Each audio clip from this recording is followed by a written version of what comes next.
Radiation levels at one of Fukushima's nuclear power stations is at its highest level since the tsunami-triggered meltdown nearly 6 years ago. Tokyo Electric Power, or TEPCO, is reporting that atmospheric readings inside Daiichi's reactor number 2 are as high as 530 sieverts an hour. To put that in perspective for you, a human that is exposed to a single dose of 10 sieverts would die in a couple of weeks. The levels being recorded here are 53 times that. TEPCO says it's possible melted fuel has leaked through the pressure vessel. The discovery is going to seriously challenge the efforts to safely dismantle this plant. Let's bring in Kevin Camps, radioactive waste watchdog from Beyond Nuclear. Kevin, 530 sieverts, it seems unfathomable. Can you explain what's likely going on here? Well, you know, this catastrophe that's ongoing is nearly 6 years old at this point, and the fuel, the melted cores, have been missing in action. Tokyo Electric doesn't know where they are. The Japanese government doesn't know where they are. Nobody knows where they are. So what could have happened is these probes, these cameras, these robots, these radiation monitors that are being sent in by Tokyo Electric to try to figure out what's going on may have encountered the closest they've come yet to these melted cores. They may even have come upon melted fuel that's not underwater, and water serves as a radiation shielding. So if this is an open air area and there's no water, that could explain. But what you've got are melted reactor cores. And of course, human beings can't be in operating atomic reactors. They also can't be in this area where there's a meltdown. And there's also imagery. It looks like a melt through of a metal grate. And so it all stands to reason that the cores melted through the reactor pressure vessels and down into the containment structures, right through that metal grating. And it's not unexpected, but we still don't know where the cores are. And, you know, there's claims that, oh, it's all contained, don't worry about it. There's actually, I mean, it's indisputable that there's a daily flow of radioactively contaminated groundwater into the ocean. The figure is something like 80,000 gallons per day of relatively low-level radioactive wastewater. And then you've got those storage tanks. We're talking 800,000 tons of highly radioactive water being stored in tanks, because every day they pour 100 tons of water on each of these 3 melted down cores. And sometimes they lose those tanks. They leak, they overflow, so it's an ongoing catastrophe. So you're saying that the contamination in this case could leak out, that that's a possibility? There is some leakage on a daily basis, and then they try to capture as much as they can and contain it in these storage tanks, which they sometimes lose, whether during a typhoon or through human error. They've had overflows. So, you know, there are many shoes that could still drop at Fukushima Daiichi. One of the ones is the high-level radioactive waste storage pools that aren't even inside radiological containment.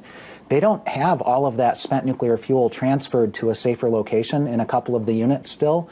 So if something were to go wrong with that, those would be open-air releases of very high-level radioactivity. We're talking, you know, the prime minister at the time the catastrophe began, Khan, had a contingency plan to evacuate all of northeast Japan, up to 50 million people, and it was predominantly because of those storage pools. And we're still in that predicament if one of those pools were to go up in flames, as Tokyo plans to host the 2020 Olympics and bring in many millions of extra people into this already densely populated area.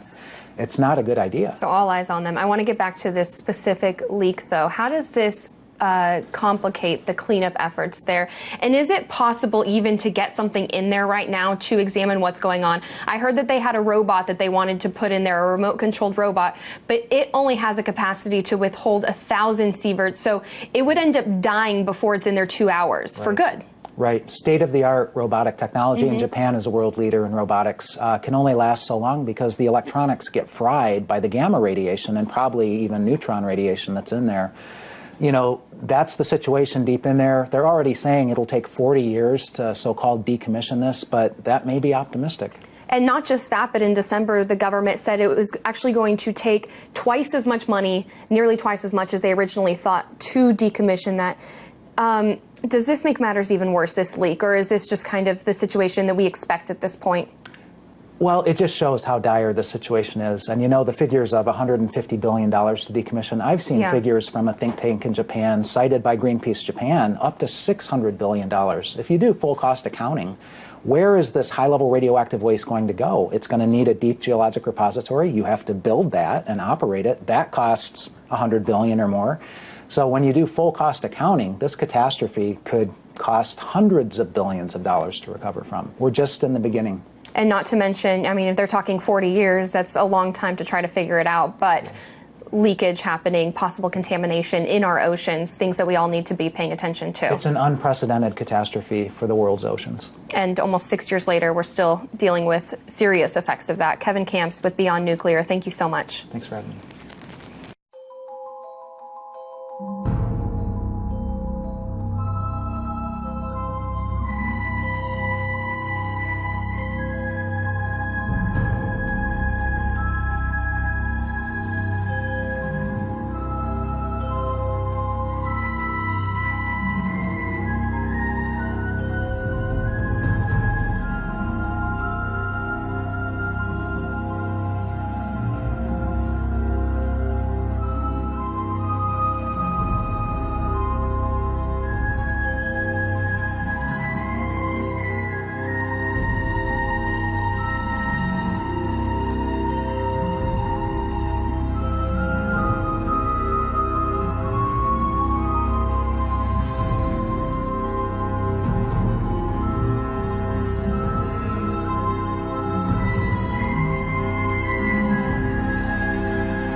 Porém, há uma esperança.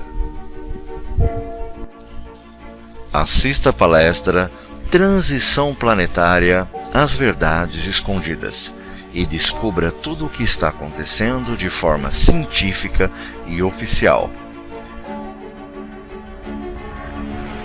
Para saber o que está acontecendo, acesse ao site transicãoplanetaria.org.br e para ter mais informações, Facebook Transição Planetária, as verdades escondidas.